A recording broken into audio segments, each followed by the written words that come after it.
Bona tarda, benvinguts i benvingudes a l'acte institucional que organitza cada any la Delegació del Govern al Camp de Tarragona per commemorar la Diada Nacional de Catalunya. Enguany, tot i que amb limitacions per les mesures Covid, la celebració recupera la presencialitat i la itinerància. Tot i això, aquest acte també es retransmet a través de streaming, per tal que es puguin seguir també tots aquells convidats i convidades que avui no poden ser aquí a Marçà, envoltats d'aquest entorn privilegiat als peus de la Miloquera. Una salutació també per als que ens segueixen a distància. Abans de començar la part més institucional, donar les gràcies en primer lloc als amics cantors de Marçà i a la coral Vila de Falset, que han obert aquest acte amb la interpretació del cant de la Senyera. Fet aquest apunt, tot seguit té la paraula, en qualitat d'alcalde amfitrió, l'alcalde de Marçà, l'il·lustríssim Josep Maria Piqué i Castellnou.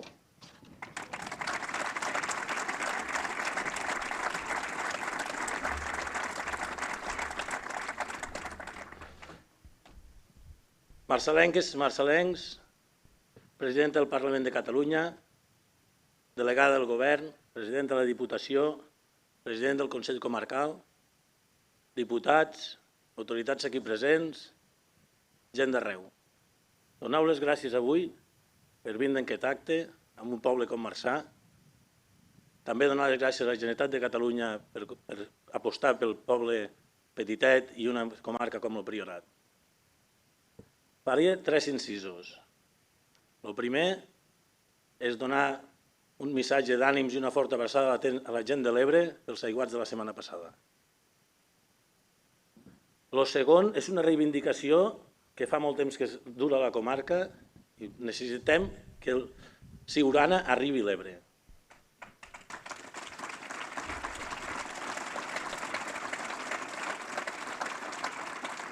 I el tercer és una cosa més personal i general. El tema del procés, sento molts comentaris que us vam enganyar, perquè jo ho he predicat sempre i crec, i creia i creuré, que hi ha molta gent decebuda. Dius que fa 20 anys no hi havia ningú que pensés que avui en dia estaríem un 50% d'independentistes. Dius que fa 20 anys no hagués apostat ningú per tindre la majoria d'independentistes al Parlament. No mireu el que no vam fer. No penseu que us vam enganyar. Us vam, perquè jo he intentat convèncer molta gent.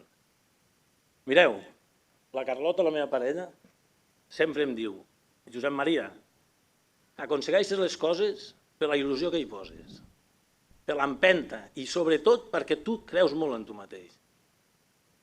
Si no creiem nosaltres mateixos, qui voleu que hi cregui? No mireu que no vam arribar, mireu allà on vam arribar. Aquesta gent que molts se pregunteu què hagués passat, que no teníem res preparat. Machado va escriure: caminante no hay camino, se hace camino al andar. Al andar se hace camino y al volver la vista atrás se ve la senda que nunca hay que volver a pisar. No mireu això que us dic jo, no mireu allí on no vam arribar, mireu el que hem aconseguit en 20 anys sense aixecar ni una mà, mireu que hem estat 70 anys per aconseguir això, lluitant, gent d'aquí no, però gent més gran ha perdut familiars a la guerra, amb la dictadura. Mireu on hem arribat, tingueu fe en això i creiem en nosaltres mateixos, catalanes, catalans, prioratines, prioratins, gent de Catalunya, visca Catalunya, endavant!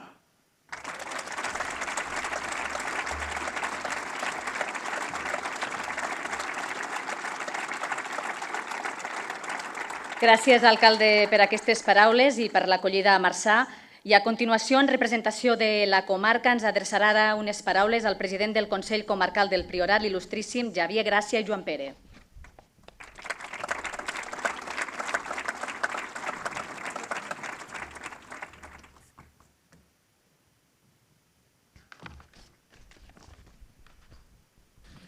Molt honorable Laura Borràs, il·lustríssim Josep Maria Piqué, il·lustríssima Noemí Llaurador, presidenta de Diputació, senyora Rosa Maria Ibarra, diputada del Parlament de Catalunya, senyora Irene Aragonès Gràcia, diputada del Parlament de Catalunya, senyor Joaquim Calatayud, diputada del Parlament de Catalunya, Raquel Sans Guerra, diputada del Parlament de Catalunya, alcaldes, alcaldesses, regidors, regidores, secretaris generals, que també en tenim al Priorat, altres autoritats i a tots vostès.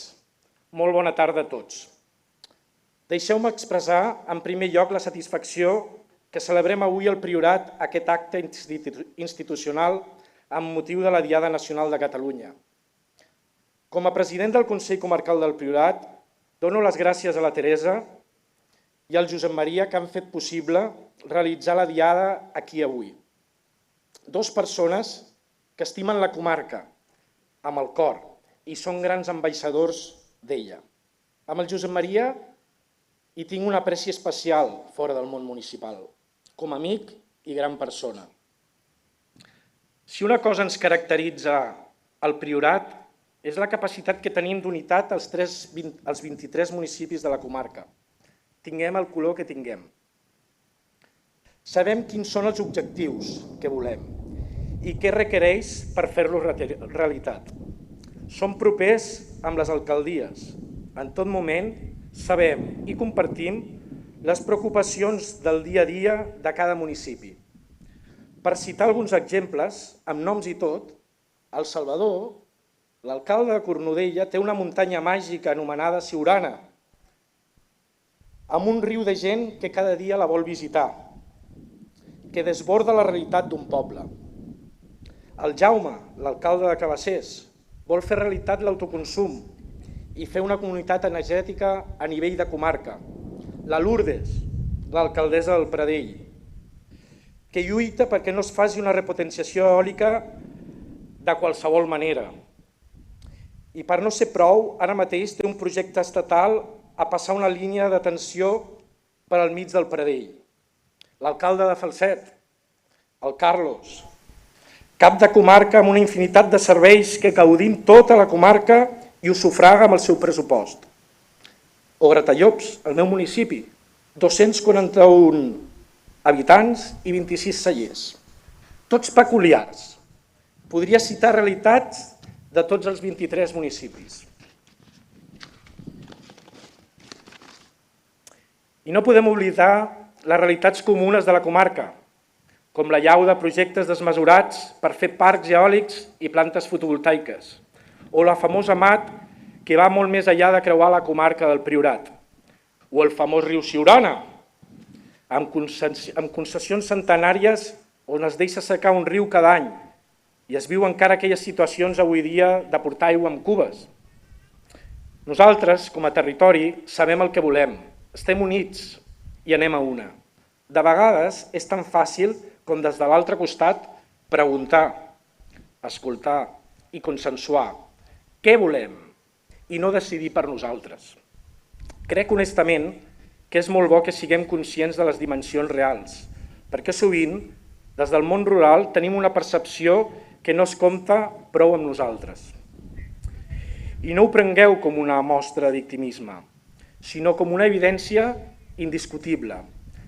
Si el món rural hagués estat tingut en compte, fa anys que comptaríem amb polítiques i eines que ens permetrien combatre el despoblament, amb polítiques que plantin cara a l'abandonament de la pagesia o amb els incentius per fer gestió forestal o els punts esmentats anteriorment.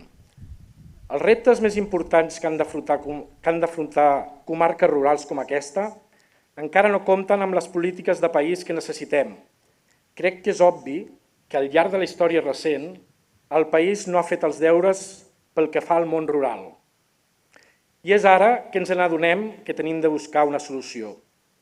Som reconeguts internacionalment com a comarca de prestigi i destí de qualitat, però aquest mèrit, en gran part, és del sector privat. Tenim de posar medis des de l'administració. El Priorat forma part activa d'un tot, que és Catalunya. Compartim els neguits i somnis del conjunt de país i al llarg dels darrers anys ens hem mobilitzat amb entusiasme en defensa de la independència i les llibertats d'aquest país. Ajuntaments, entitats i la ciutadania hem estat sempre al peu del canó, conscients que l'anhel de llibertat nacional és un dels trets característics de la nostra manera de ser i de fer. Jo no tinc cap dubte que hem viscut un moment històric com a país, perquè el poble de Catalunya va decidir fer un pas endavant en la defensa de la seva llibertat nacional i el dret a decidir. El Priorat va tindre l'índex de participació més gran de tot Catalunya i és remarcable que va ser la gent de tota manera, això que ara en diuen societat civil, la que va empènyer amb força. Tota nació històrica té tot el dret a decidir què vol ser. No ens podem oblidar de la força ciutadana que durant anys hem exhibit als nostres carrers. És un patrimoni del qual no ens hem de desprendre.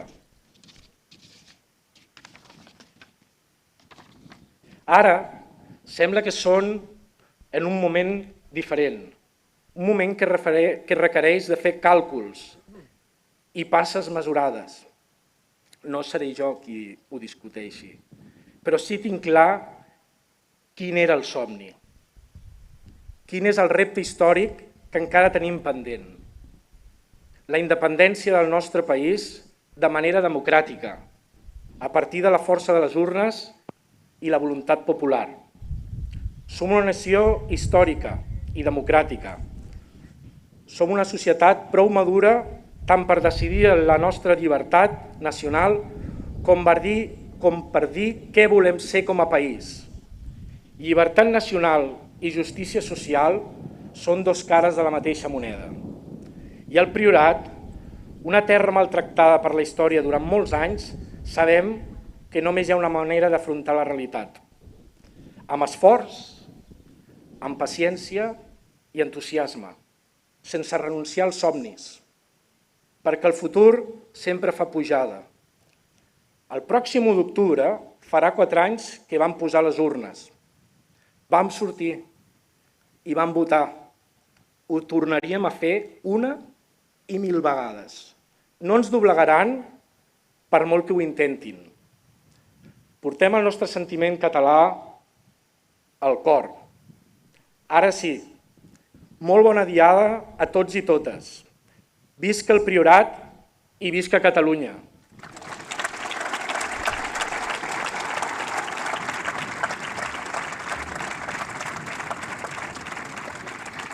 Moltes gràcies al president del Consell Comarcal. Avui aquest acte té una marcada presència de veïns de la comarca del Priorat. Precisament l'actual delegada del govern, Teresa Pallarès, és filla de Marçà i de ben segur que ara ens ho explicarà que aquest fet ha tingut molt a veure en l'elecció d'aquest poble com a epicentre avui de la celebració institucional de la Diada d'aquest 2021 a les nostres comarques. Té la paraula la senyora Teresa Pallarès i Piqué, delegada del govern a Tarragona.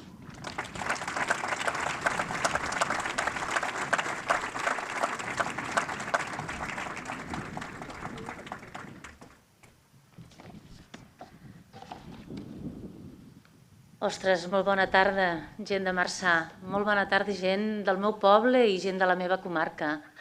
Molt honorable presidenta del Parlament, és un plaer que avui ens puguis acompanyar. Il·lustríssim alcalde, heu fet un esforç importantíssim. Il·lustríssim president del Consell Comarcal, també per representar tota la comarca avui aquí. Il·lustríssima presidenta de la Diputació. Il·lustríssims presidents dels Consells Comarcals, Alt Camp, Baix Camp, diputats, il·lustríssims alcaldes, president del Port, directors generals de govern, directors i directores dels serveis territorials, també comissari, tinents d'alcalde, regidors i molt especial els regidors i amics de Marçà, presidents de cambres de comerç, representants de patronals, sindicats, col·legis professionals, senyors, senyores i sobretot gent de Marçà. Permeteu-me que comenci a agrair especialment a l'alcalde i a la resta de l'Ajuntament, que en el primer moment vaig tindre una acollida molt bona i una total predisposició per organitzar avui aquí aquest acte, i també amb el president i amb la comarca. Faig un agraïment extensiu a tota la comarca del Priorat. Com molt bé ha dit el seu president, estem tots units, tots els municipis units. He de donar les gràcies a l'Anna Massip, que condueix l'acte, també prioratina, per tant coneixedora d'aquesta realitat d'avui, i també tindrem a Lluís Capdevila, que em fa molta il·lusió que avui sigui l'artista que interpretarà algunes cançons en aquest acte. De forma molt especial i molt entranyable a les corals Amics Cantors de Marçà, aquesta coral que també la meva mare en formava part, i us agraeixo moltíssim que avui hagueu fet la vostra actuació conjuntament amb la coral Vila de Falset.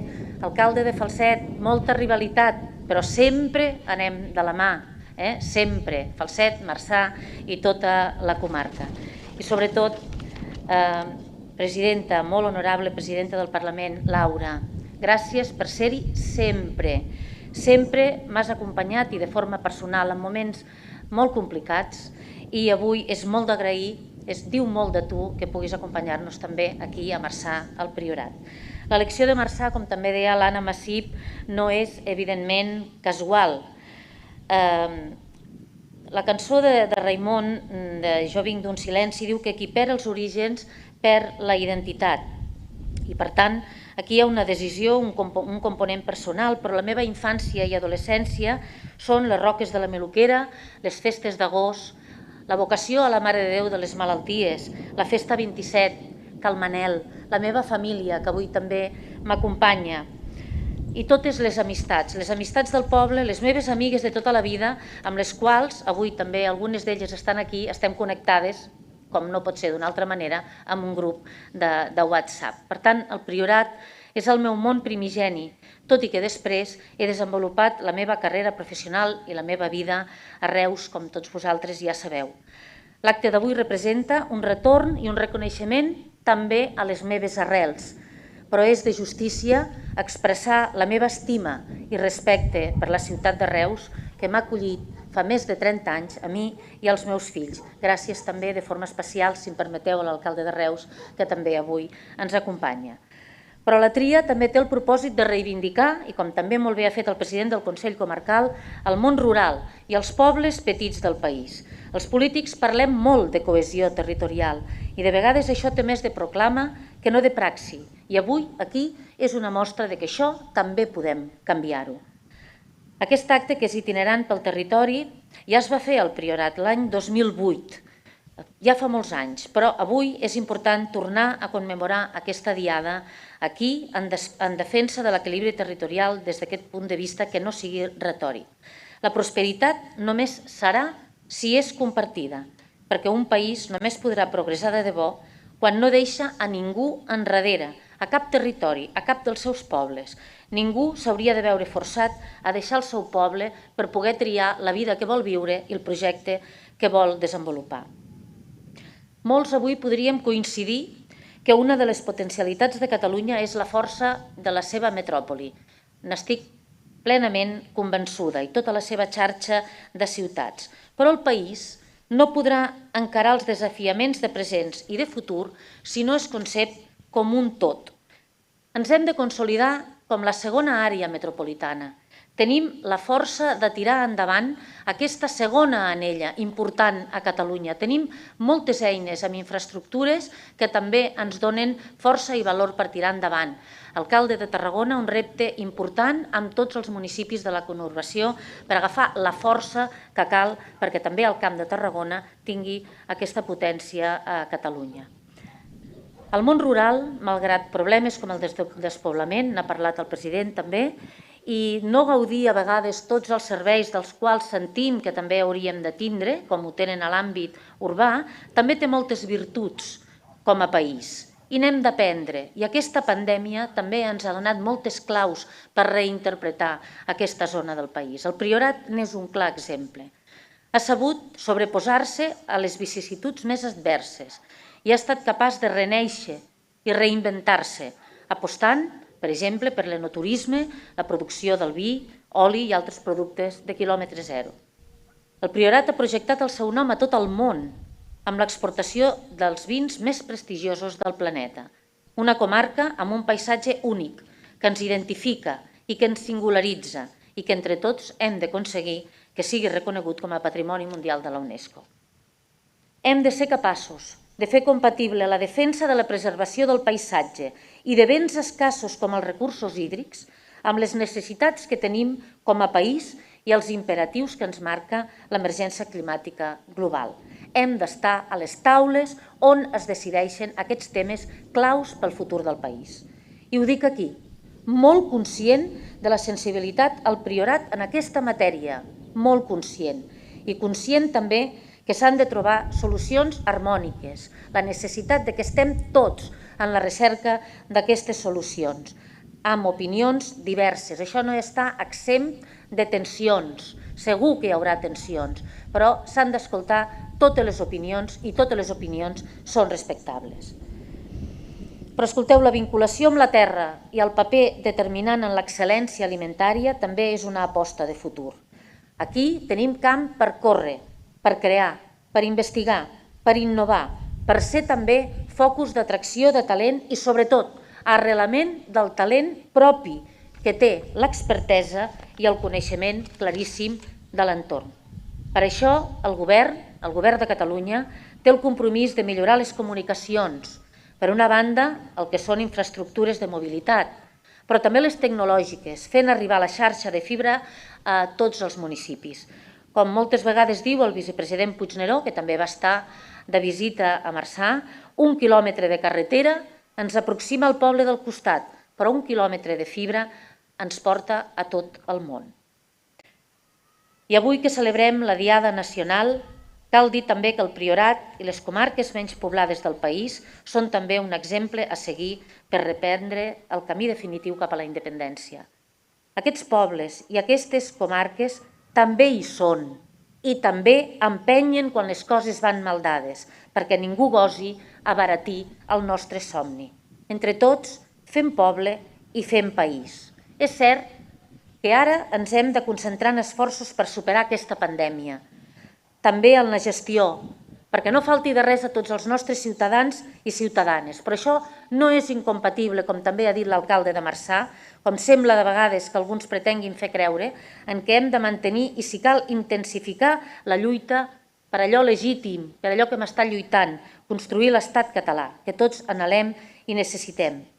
Parlar d'independència i d'estat propi significa parlar de benestar de les persones, de donar resposta amb aquest benestar de les persones. Per això avui hem convidat també a la molt honorable presidenta del Parlament, Laura Borràs, perquè pronunciï la glosa de la Diada. Aquesta presidenta del Parlament, la qual des del seu càrrec defensa cada dia amb fermesa i dignitat la sobirania de la cambra, del nostre país i el seu compromís ferm per la llengua i per la llibertat del nostre poble. Estem impacients per escoltar-te. Moltes gràcies per acceptar aquesta invitació i estar, com sempre, al costat de la gent i personalment també, com tu saps, al meu costat en moments difícils. I un agraïment més a tot el municipi, tota la gent del poble de Marçà i tots els que heu vingut de fora per acompanyar-nos en aquests actes. Visca Marçà, visca el Priorat i visca Catalunya!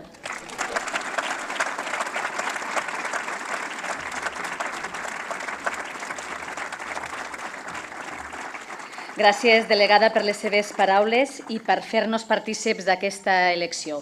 Avui també comptem amb la presència de la segona autoritat de Catalunya, la presidenta del Parlament de Catalunya, la molt honorable Laura Borràs i Castanyer, que ens parlarà de l'origen i el significat de la Diada Nacional de Catalunya. I ho farà a partir de la idea que no es tracta de la celebració d'una derrota. L'11 de setembre és una data emblemàtica per recordar el que vam ser i per posar en valor la importància de recordar-ho avui, en l'actualitat. Té la paraula la senyora Laura Borràs i Castanyer, presidenta del Parlament de Catalunya.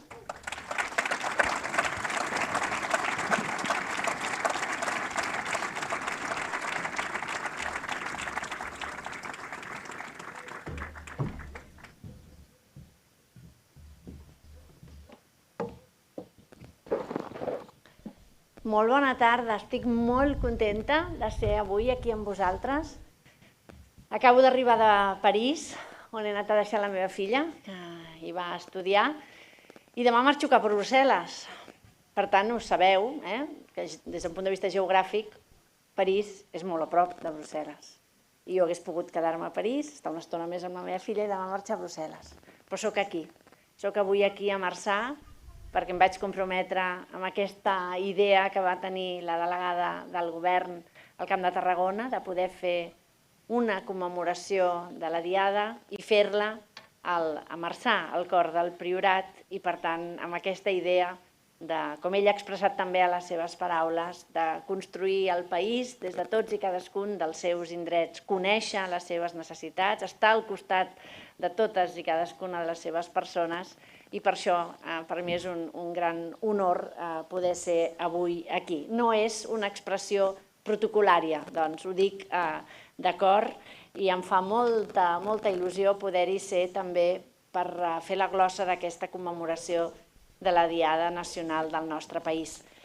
No he fet les salutacions protocolàries de rigor, em sembla que tots els ciutadans de Marçà que són aquí ja saben, totes les autoritats que ens acompanyen i que a més a les quals agraeixo molt sincerament que avui puguin també ser aquí i fer costat a aquesta idea de poder commemorar un acte d'aquestes característiques a un municipi com el vostre. Crec que és un gran encert i felicito a la delegada per haver tingut aquesta idea. Fa una estona era a l'Ajuntament, amb l'alcalde i tot el consistori, també el president del Consell Comarcal, diputats que ens han acompanyat, i com sempre faig en les visites institucionals he lliurat una senyera que forma part d'una sèrie numerada, una edició especial de rèpliques de la senyera que tenim a l'hemicicle del Parlament de Catalunya i que presideix els plens en la seu de la sobirania del nostre país. I per tant és una mostra més també de com simbòlicament el Parlament també serà a partir d'ara d'una manera física aquí a Marçà, com ho és a tants altres municipis de Catalunya. És important que estiguem oberts a tot allò que passa.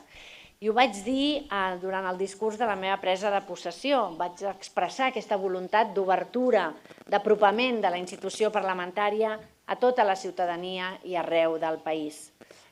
Perquè és veritat, el Parlament s'identifica sobretot en un espai físic, el Palau de la Ciutadella, el Palau que és a dins del Parc de la Ciutadella i sobretot a l'hemicicle, que és el que més persones veuen del Parlament de Catalunya. És una part de la feina que fem.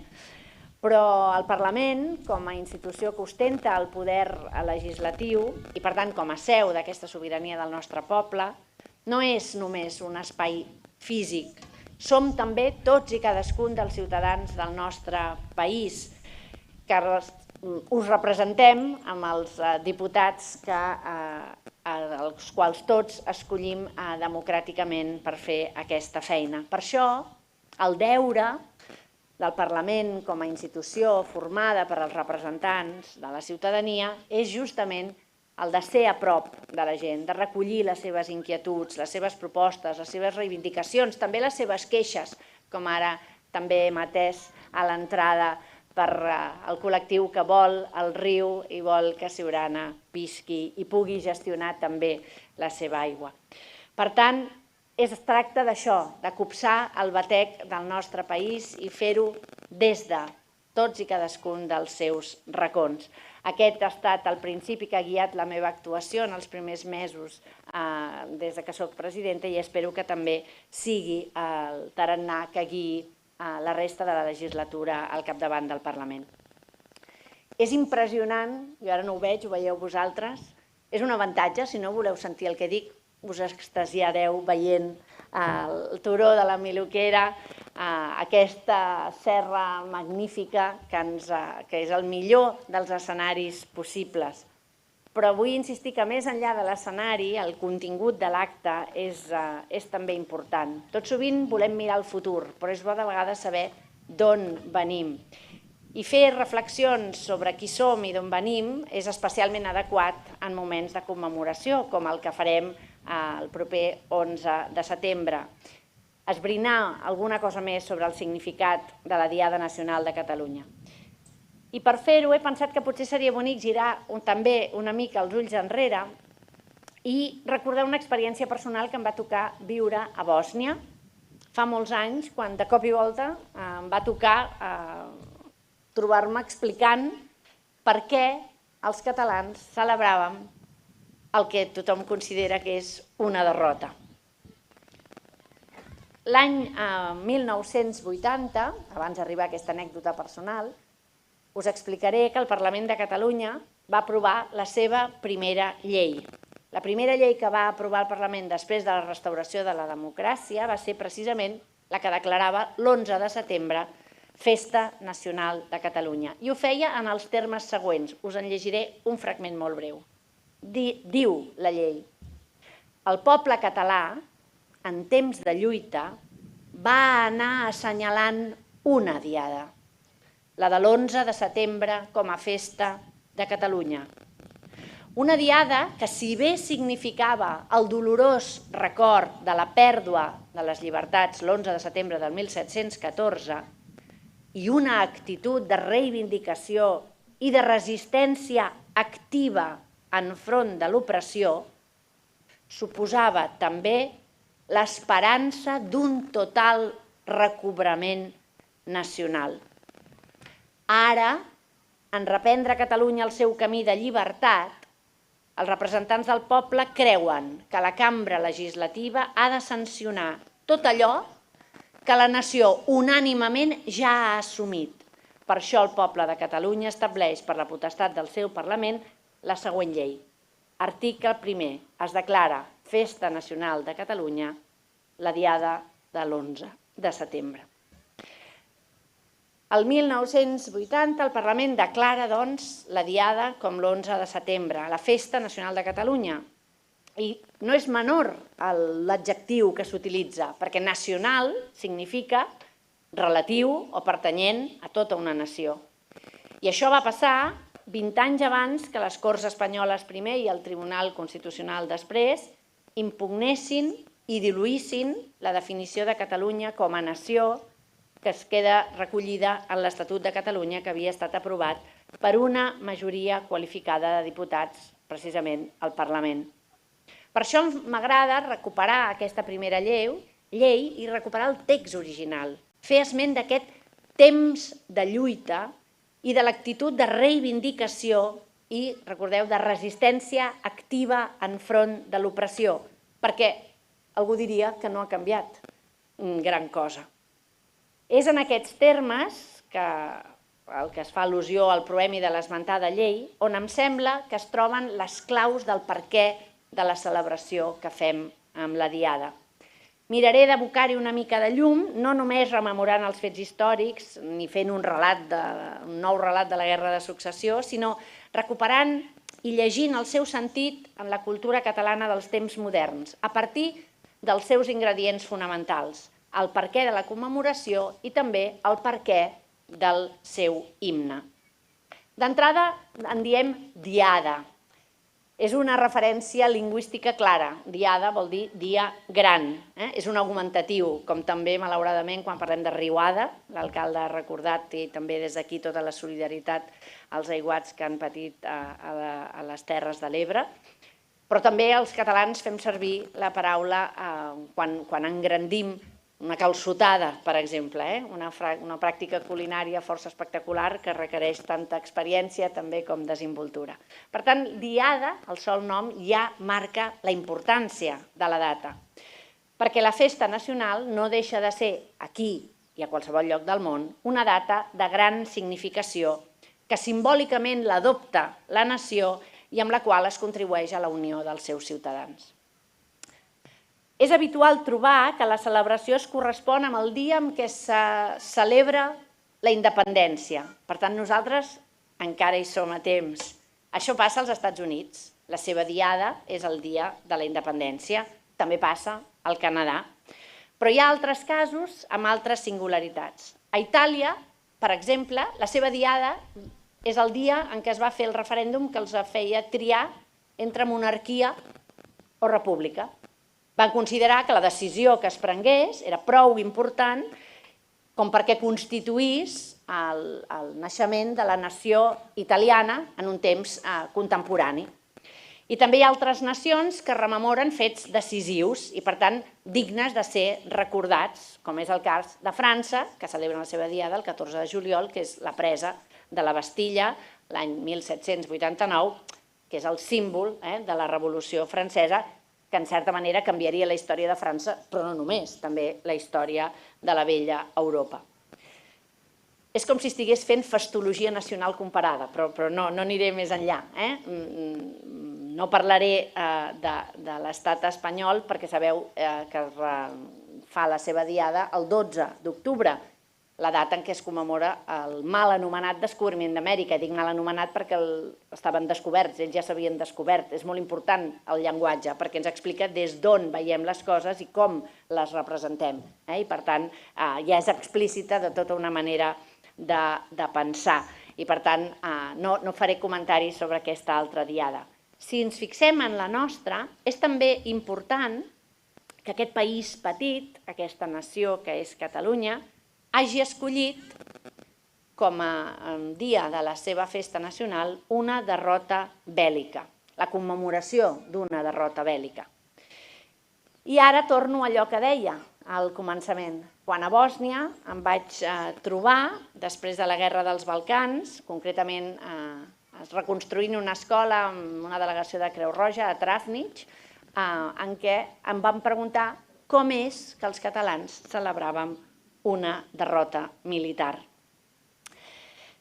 Segurament, si els interlocutors balcànics la pregunta me la fessin ara, ja sabrien més coses de Catalunya, perquè abans l'alcalde parlava d'aquest mirar enrere i en aquests 10 anys les mobilitzacions populars al voltant de la Diada l'han convertit en un esdeveniment que ha tingut un amplíssim ressò mediàtic més enllà de les nostres fronteres i, per tant, la nostra festa queda lluny de ser una festivitat regional, com més folclòrica millor, pròpia de qualsevol regió o comunitat autònoma. La commemoració de la Diada l'11 de setembre va més enllà d'aquesta derrota. I és interessant constatar que en l'àmbit dels països catalans, tots els regnes que conformaven la corona catalano-aragonesa trien com a diades fets que els signifiquen d'una manera o altra respecte de Castella.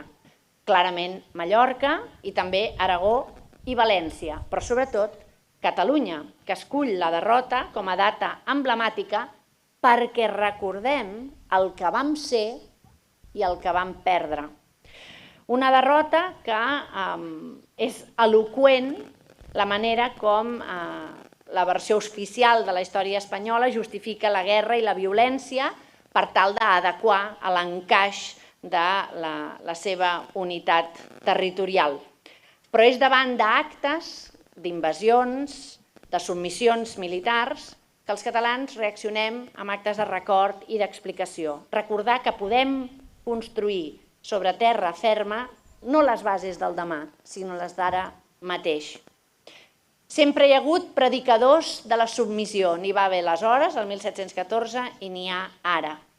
Tal vegada són els que no s'adonen que si més de 300 anys després d'aquella desfeta continuem recordant-la, i des del 1886 ho fem en situacions d'opressió, de discriminació i de maltractament continuat, que en aquests moments troba un dels seus cims més repressius, és perquè encara hi ha qui busca recuperar la dignitat política i unes condicions de govern, d'autogovern, és a dir, d'independència, que són les que van perdre el 1714 i per les quals van lluitar els que el 14 de juliol d'un any abans es van resistir a Barcelona i van resistir en un gran setge que durant un any va ser recordat i tingut en consideració des de tots els punts de vista per la gran defensa que van fer de la ciutat i, en definitiva, del país.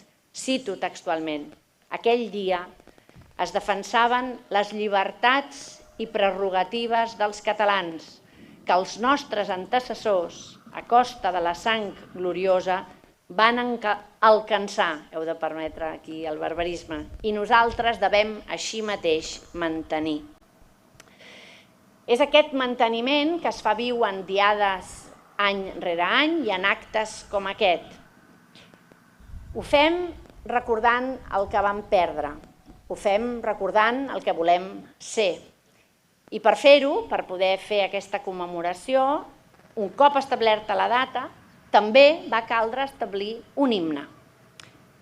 Aquests dies els sentim contínuament, els segadors, però abans no va ser establert com a himne, se'n va haver de triar un. I hi havia diversos candidats a la tria. N'hem sentit un fa una estona amb la coral de Marçà i de Falset. De la bandera no en parlaré perquè ja sabeu que té llegenda pròpia, tothom la coneix i com passa en totes les llegendes, si non è vero è ben trovato, i per tant ja tenim el perquè de la nostra bandera. Però no sé si sabeu i coneixeu algunes de les propostes que van ser esgrimides com a possibles himnes de Catalunya en aquell moment en què s'havia de fer aquella primera llei. L'Estaca de Lluís Llach va ser una de les cançons que va ser proposada com a himne. De fet, va funcionar com a himne durant tot el temps de la repressió franquista. També el cant de la Senyera, que és el que hem sentit, va ser una de les candidates. És una composició amb música de Millet sobre un poema de Joan Maragall que es va fer com a himne de l'Orfeó català i es va estrenar a Montserrat l'any 1896 en la cerimònia de bateig de benedicció de la Senyera. És un himne que devia molestar molt, perquè va ser prohibit pel règim franquista durant 31 anys. 31 anys sense poder sentir aquesta peça tan bonica que hem sentit avui com a inici d'aquest acte. I un altre dels cants que molta gent va demanar que fos himne de Catalunya va ser l'Emigrant, que és un poema amb lletra de mossèn Cinto Verdaguer i amb música d'Amadeu Vives. Us volia llegir un fragment, com que gairebé no he passat per casa, he hagut de demanar que me'n fessin una foto perquè no he pogut agafar el llibre. És d'un dietari terrible d'Artur Blader de Zumbila que ens repassa el trajecte de França fins a Mèxic. I tots els que havien travessat la frontera per mirar nord enllà, ja em diuen que la vida és noble, lliure, desvetllada i feliç mirar de salvar la seva pròpia vida, després per mar van passar per les costes, la costa catalana i van passar per davant de la ciutat de Barcelona. I quan van veure el castell de Montjuïc va passar això. Explica Artur Blader. Passar més a prop no era possible, però tots volíem veure el cap i casal. Com li ho podrem agrair al comandant? El francès geògraf que viatjava amb nosaltres es gira i sorprès ens diu: La voilà, Barcelone, messieurs, pour vous. Veieu-la, Barcelona, senyors, per vosaltres. Sobre la plataforma de popa, el grup de sobte s'ha engrandit. Tothom ha pujat. De sobte, enmig del silenci, una veu tremolosa. Dolça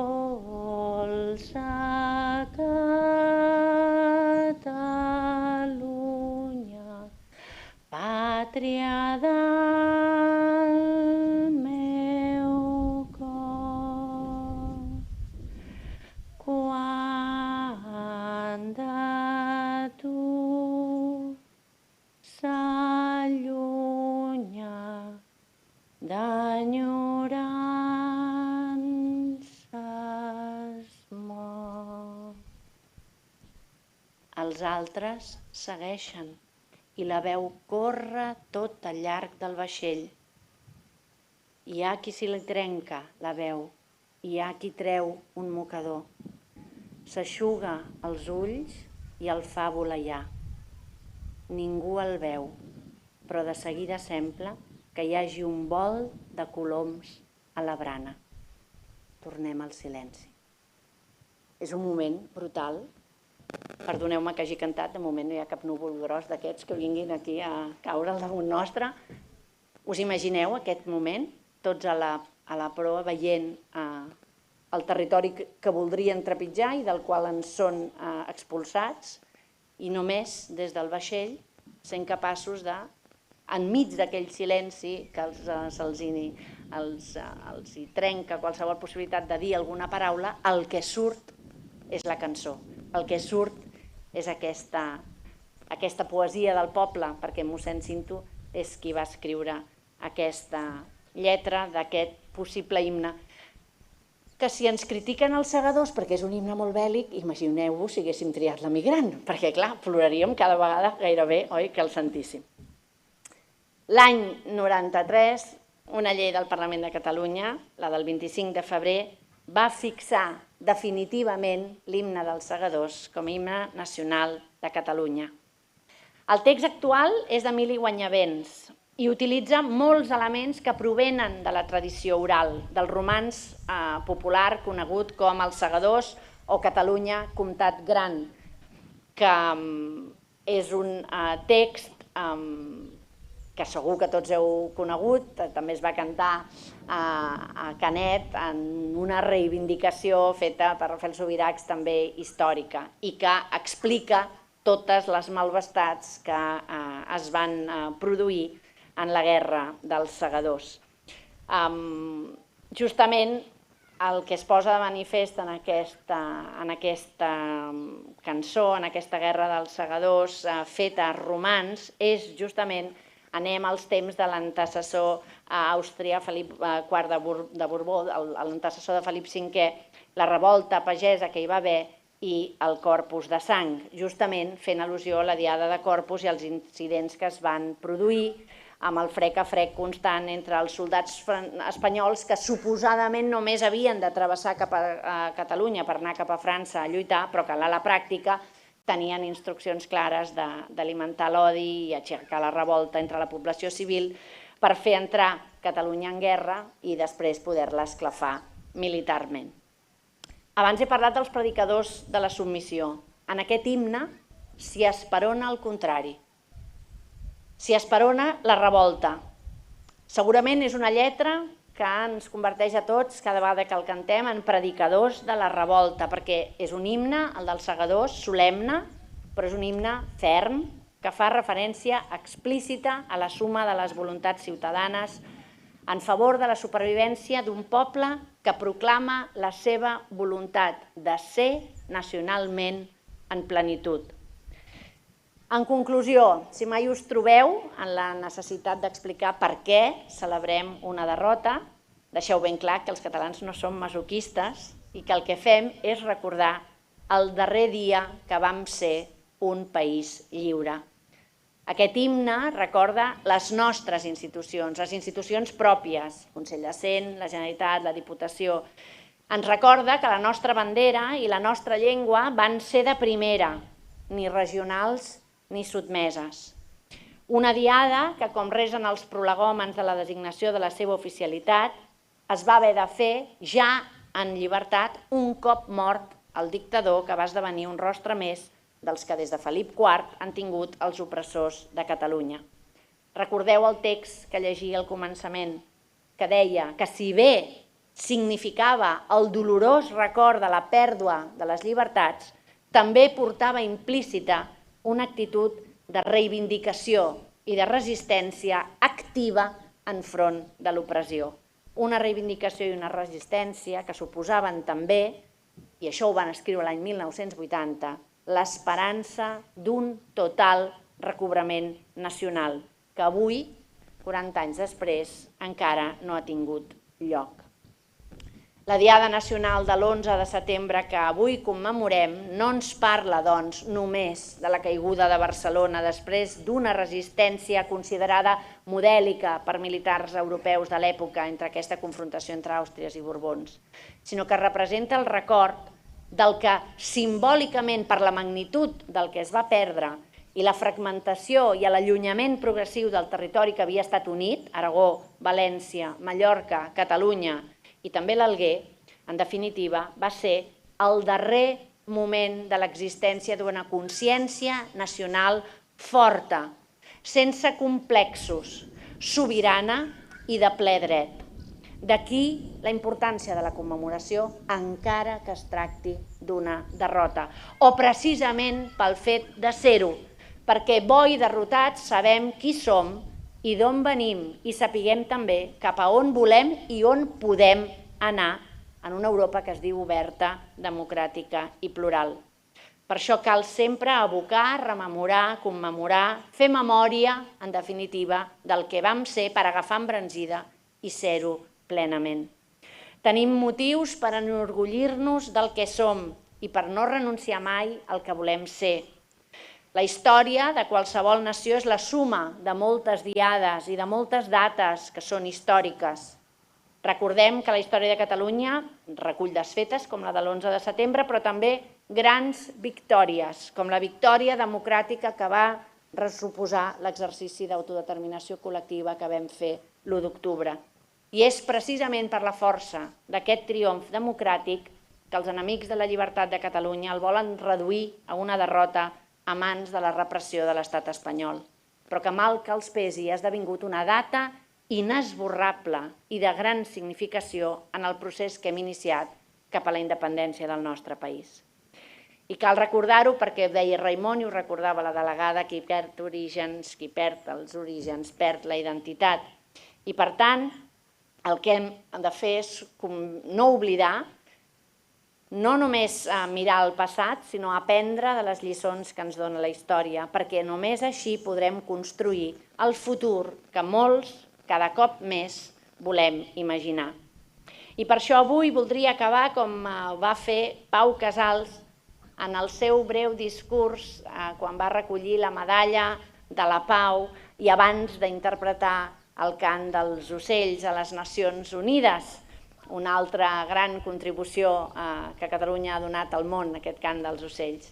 Perquè Pau Casals va dir, ho recordareu, amb orgull i amb la veu gairebé trencada, «Soc català», I am a Catalan. Us en recordeu segur d'aquella imatge, com aquella força, tot i la fragilitat del seu cos, surt per dir que Catalunya, diu llavors, estem parlant l'any 71, una província d'Espanya. Però què ha estat Catalunya? Catalunya ha estat la més gran nació del món i us explicaré el per què. Catalunya va tenir el primer Parlament, molt abans que Anglaterra, i Catalunya va representar el començament de les Nacions Unides, perquè totes les autoritats de Catalunya, és que ho estic traduint així en directe, en el segle XI es van trobar en una ciutat de França, que en aquell temps era Catalunya, per parlar de pau. Al segle XI, per parlar de pau. Pau en el món i sempre contra les guerres i la seva inhumanitat. Això va ser Catalunya i ara és per això que jo em sento tan emocionat avui aquí. Fins aquí Pau Casals.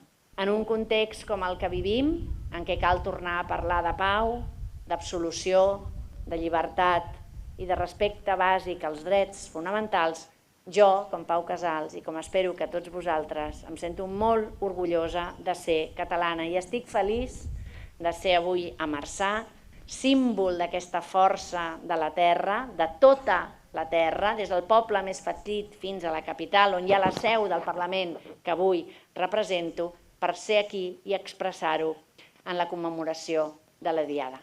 Moltíssimes gràcies, visca Marçà, visca el Priorat i, naturalment, visca Catalunya.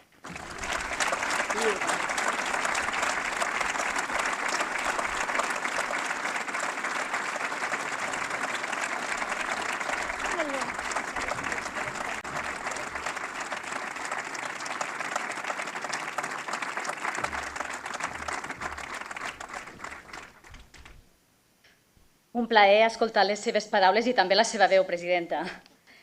I després dels parlaments institucionals arriba ara el moment de la música. En un acte amb un marcat accent prioratí, l'artista elegit també havia de ser de la comarca. Es tracta del pianista i compositor de falset Lluís Capdevila. Lluís Capdevila es va llicenciar en Dret i té també un màster en Dret de la Propietat Intel·lectual. però la seva vocació musical el va empènyer a dedicar-s'hi exclusivament. El jazz el va dur a la ciutat de Nova York, on va cursar un màster en interpretació de jazz i música moderna a l'Aaron Copland School of Music. Seguidament va continuar a la Universitat de Stony Brook, on va obtenir el títol de doctor en arts musicals. En la vessant artística va debutar amb Diàspora l'any 2016, un àlbum amb composicions originals inspirades en les experiències a Nova York, i els elogis dels crítics van ser unànimes. Amb Daybreak Explorations, el 2018, Capdevila va mostrar la seva part més espontània i creativa recollint fragments d'improvisacions a piano sol, enregistrades durant un període de 3 anys de matinada en un auditori de Long Island. Cinematic Radio, el 2019, presentava la seva música original en un format íntim i amb Ètim, l'any 2020, va retornar a les seves arrels, viatjant al poble on va créixer, Falset. Durant 7 mesos, a la Catedral del Vi, amb el seu piano envoltat de botes i ampolles, va crear 8 composicions inspirades en la creença de que si la música afecta l'estat d'ànim de les persones, també pot influir en el procés de criança d'un vi, i els resultats ho avalen. El seu últim treball, titulat Social, d'aquest mateix 2021, és un viatge que posa en valor el concepte de socialitzar, que tant s'ha vist alterat durant la pandèmia. Amb el piano de cua que reverteix de solemnitat aquest escenari, ens oferirà tot seguit un repertori pensat especialment per l'acte d'avui i que inclou tant composicions pròpies com versions de cançons tradicionals catalanes. Per aquest ordre interpretarà Alone, tema propi, seguit de les seves versions dels Estudiants de Tolosa, el Rossinyol i Marianneta. Finalment ens delectarà amb una altra composició pròpia, East Broadway.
Moltíssimes gràcies a Lluís Capdevila per la seva actuació i moltes gràcies també a tothom per la seva assistència. A la sortida de la pista, tots els assistents rebreu una ampolla de vi de la cooperativa de Falset Marçà, gentilesa de l'Ajuntament anfitrió, el Consistori de Marçà. I ara, tot seguit, posem punt i final a l'acte amb la interpretació de l'himne nacional a càrrec dels Amics Cantors de Marçà i de la Coral Vila de Falset. Bona dia de tothom.